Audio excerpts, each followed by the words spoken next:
District of Conservation is sponsored by CFACT. To learn more about our sponsor, head over to cfact.org. Thank you so much for listening to the show. Welcome to another installment of District of Conservation. Today's episode is largely going to focus on Virginia, the recent election results, and the our Department of Wildlife Resources. It used to be known as the Virginia Department of Game and Inland Fisheries. Still taking me time to adjust to saying the new name, but they have signaled support for Sunday hunting on public lands, which is one of the outstanding limitations we have stemming from blue laws from way back in the day.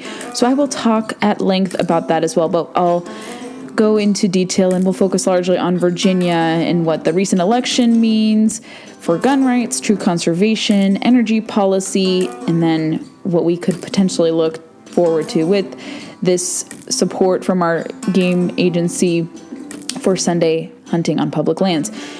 But I want to first say thank you to Lindy from University of Texas, San Antonio, and her fantastic YAF chapter for hosting me on campus last week. It was actually coinciding with Election Day. I told them, I was like, I am missing Election Day, but I already voted because I love talking about conservation and how it relates to political conservatism. Largely, I focused on Pittman-Robertson, the connection between guns and ammunition, excise taxes collected on them, and environmental projects and funding for conservation and just the overlap there. So the speech was pretty well received. I got lots of questions. There was no hostility met, and I think it was probably the largest crowd of students I've spoken to, independent of organizations I've previously worked for. So I was really encouraged that every speech I do, and I've done 2 speeches before at West Virginia University, Ohio State University, now this UTSA, University of Texas, San Antonio, the crowds increasingly become bigger. So this is exciting that there's an interest for this type of topic. And if you're a student group or you're an organization and you really want to explore conservation, conservatism, Pittman-Robertson, whatever, just the intersection of the political philosophy and then just conservation in general, I would love to explore that topic with you. And I can't announce yet because it's just in the early stages, but I think I am locking down another speech in a very cool state, one of my favorite states ever, sometime in January. So once I get full details, we will talk about that here on the podcast. But thank you to Lindy and her organization and Leadership Institute, where I used to work, for sponsoring. And then the YAF chapter, also Young America's Foundation. I know they work with the student groups, the Young Americans for Freedom group. I actually got my start with that organization in politics over a decade ago. So it's good to see them carrying the torch with trying to talk about these unique subjects, especially the intersection of political conservatism and conservation. So I hope to do more speeches relating to that, and I wanted to give them a shout out and thank them. And I know some of them may now be tuning to the podcast and listening, so you guys are appreciated. I really loved meeting you and talking to each of you and reveling in Virginia's election results with you as a result. So thank you for having me on campus. It was nice to not have to be subjected to mask mandates and other obtuse policies, so that was kind of nice as well. Beautiful campus. San Antonio was great, and I hope to do more speeches like this. Virginia is going to be for gun lovers, conservation lovers, and sound energy lovers. Again, I'm so excited for that, personally speaking. And we began discussion of this by hosting Stephen Gutowski of The Reload to talk about how the gun vote really affected last week's results. I brought on Stephen Gutowski, who has appeared on the program several times. He's a longtime friend of mine. We both worked at Media Research Center way back in the day. He's one of the foremost firearms reporters in the United States. And I think he's the only person who dedicates this amount of time, especially through his new endeavor, The Reload, which is a phenomenal read. And I promised him I would soon subscribe. At some point I will. Maybe I'll gift myself for Christmas a paid subscription. But he has a great thing going. He has phenomenal reporting. And last week we touched upon what Virginia's election results mean for gun owners. So if you have not heard that episode yet, go back to the most recent episode and listen to Stephen and I discuss what the incoming Youngkin administration means for gun rights and what also the new makeup of the Virginia General Assembly will do to peel back at some of the gun control that was passed in the 2 most recent sessions. So Virginia flipped to anti-gun majorities in 2009 in 2019 in the elections. Then they assumed office in 2020. So they have 2 General Assembly sessions, where they did put into effect some really bad pieces of gun control, namely revoking state preemption law, reinstituting a 1 handgun a month ban, also, I believe, some semblance of an extreme risk protection order or red flag law, I believe another universal background check on private sales, so to speak, and some other things that really erode the Second Amendment and would not do anything, bonus, to curb crime in this state. And Virginia has always been kind of the safest of the DC metro area because of the presence of legal firearms. You can, if you wanted to, get a CHP, a concealed handgun permit in Arlington if you wanted to. Even in downtown Richmond, you can get a permit. I have a permit here in my county, in Fairfax County, and I live maybe 10 or so miles from Old Town Alexandria, give or take. And I can conceal carry too. You can conceal carry regardless of where you live in Virginia. They haven't attacked that yet. They tried to way back in the day when Mark Herring put an edict to revoke reciprocity agreements with 25, 28, some odd different states. They reinstituted that, and I discussed that at length in a few past episodes. But without going so much into the weeds of this, I think with guns, with conservation, and with energy, we are going to see kind of some balance restored. I was not confident on the conservation portfolio issue of seeing anything under a hypothetical second term with McAuliffe. I have seen across different state legislatures, and I hate to paint it in this partisan lens, I really do, but anytime Democrats have retaken state legislatures, you kind of see a ushering in of anti-hunting legislation as a result too, because many new legislative representatives, especially those who are more progressively inclined, tend to not support hunting measures. And we're seeing in states like New Jersey, where you had the governor who just barely won re-election campaign on issues such as repealing a legally sound, scientifically sound black bear hunt. And New Jersey is now suffering as a result of that because they used faulty logic to justify the cancellation of the hunt, saying that the bear is imperiled. Black bears are not in the slightest extinct or imperiled or threatened or anything. Under the IUCN, they are some of the most healthy species in North America. Their status is not in jeopardy. So they used a lot of fear-mongering from Sierra Club, PETA, Humane Society, and other groups to cancel that. So had McAuliffe won and they would have maintained control of the General Assembly, I suspect they would have put into effect something to perhaps start the dissolution of hunting in Virginia, meaning possibly adopting bans on predator contests, possibly bans on predator hunting writ large. I could have foreseen them doing something to stop black bear hunting if they wanted to. You give them the keys and a mandate to enact certain legislation, they will go full Monty. You can't underestimate these people, unfortunately. But we don't have to worry about Virginia's hunting heritage being in jeopardy. I think we could actually see an expansion. I'm not sure what Youngkin's administration is going to do with respect to DWR and also to the Department of Natural Resources. We have two conservation-related agencies, one that deals more directly with hunters and anglers, the other tackles kind of more granular, kind of big picture ideas with like Chesapeake Bay conservation and other related issues. So we'll see probably them adopting or continuing a true conservation perspective. I'm not sure who's going to be appointed. I want to, at some point, if they're going to change leadership or what's going to happen, but I would love to sit down with some of those individuals from those two agencies, and that's going to be my hope to get their foresight into what is going to happen under Virginia, continuing to attract more hunters and anglers. Under COVID, amazingly, we didn't have too many opportunities shut down to hunting and fishing. I think you would have seen people revolt had that been the case, and I'm not trying to exaggerate or to be hyperbolic, but this is a very outdoorsy state, and if hunters and anglers couldn't have gone outdoors, I think you would have had a lot of problems. So probably going into this Youngkin administration, we're going to see a push for more hunting, more fishing, probably a bigger emphasis to have sportsmen and women at the table. I can definitely foresee that when it comes to board of advisors, to different initiatives, probably collaborations to launch different projects.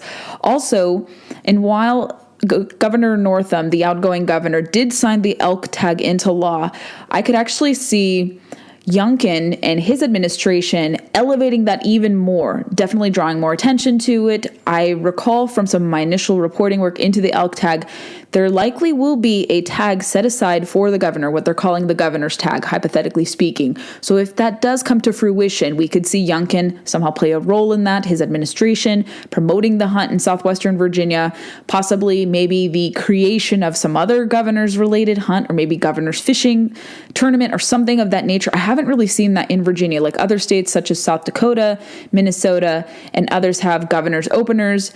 But we don't really have that. So maybe we could see something of that effect. We'll see possibly more policy from the General Assembly promoting hunting and fishing. Like I said, I'm going to talk about Sunday hunting on public lands, which is a pretty bipartisan proposal.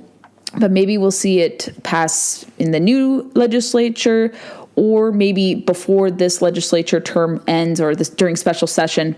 We're going to see possibly this pass last minute, or we could see it carry out into the new session, the new General Assembly session going forward. But I'm optimistic. And when it comes to the energy front, we talked about this here on the podcast.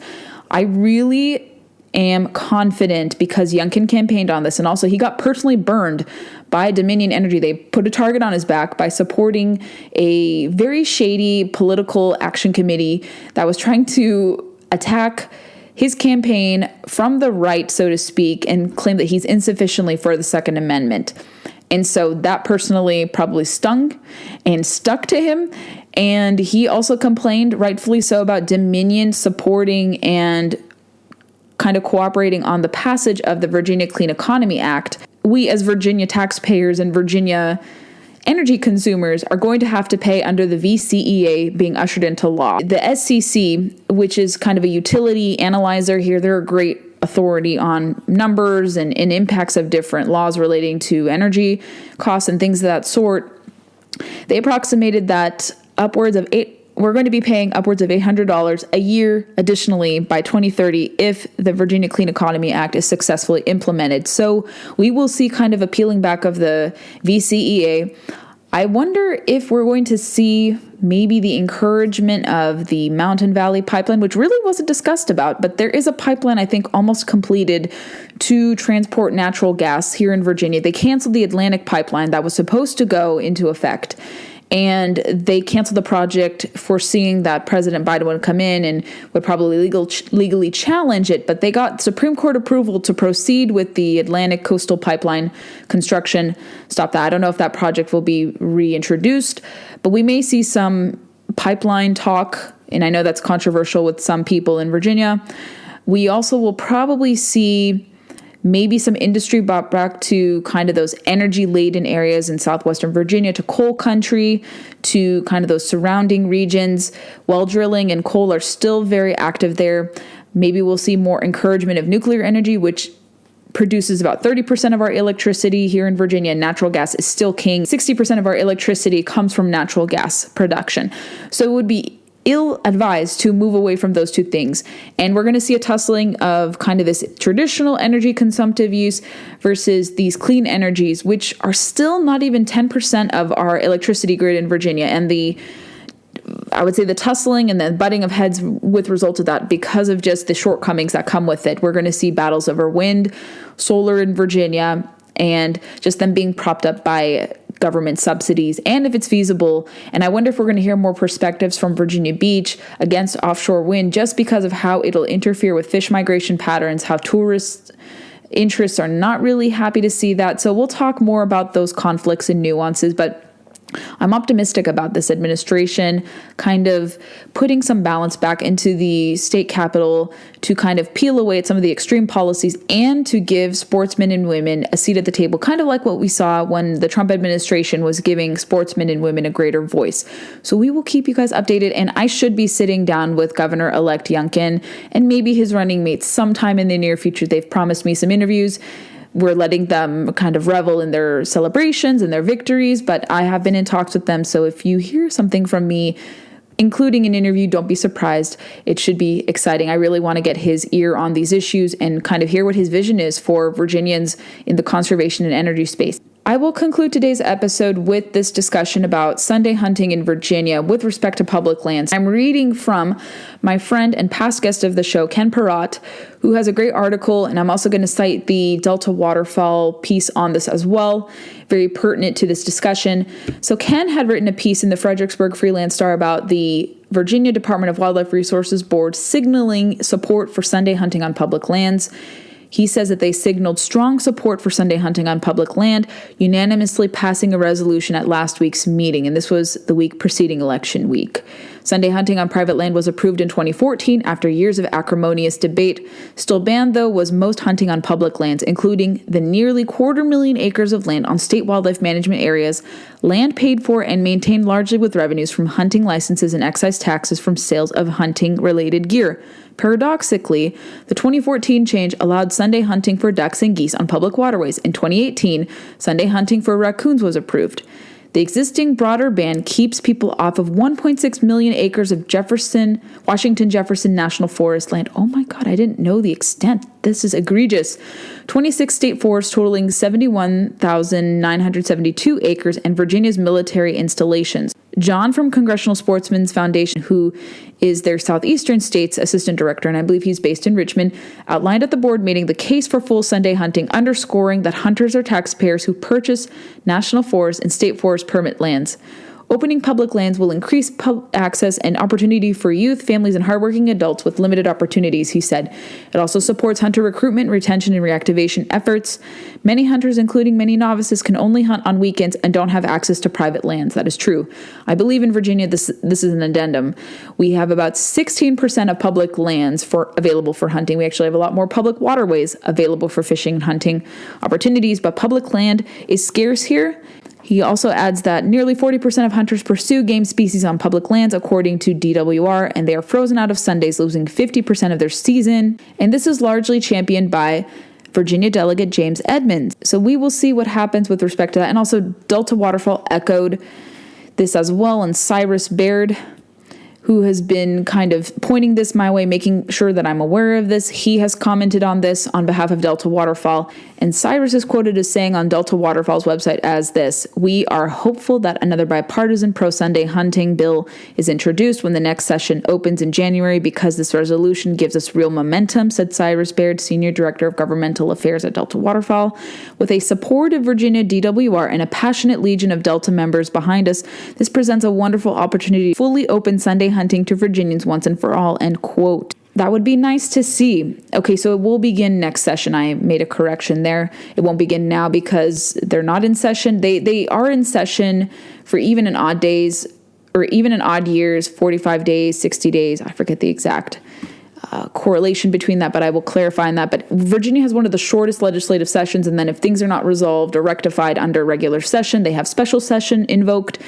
So we will likely see this, if it is embraced, and with definitely change in the makeup in the General Assembly, if this does get some movement, because this would be nice to see, especially since hunters and anglers, especially hunters, pay.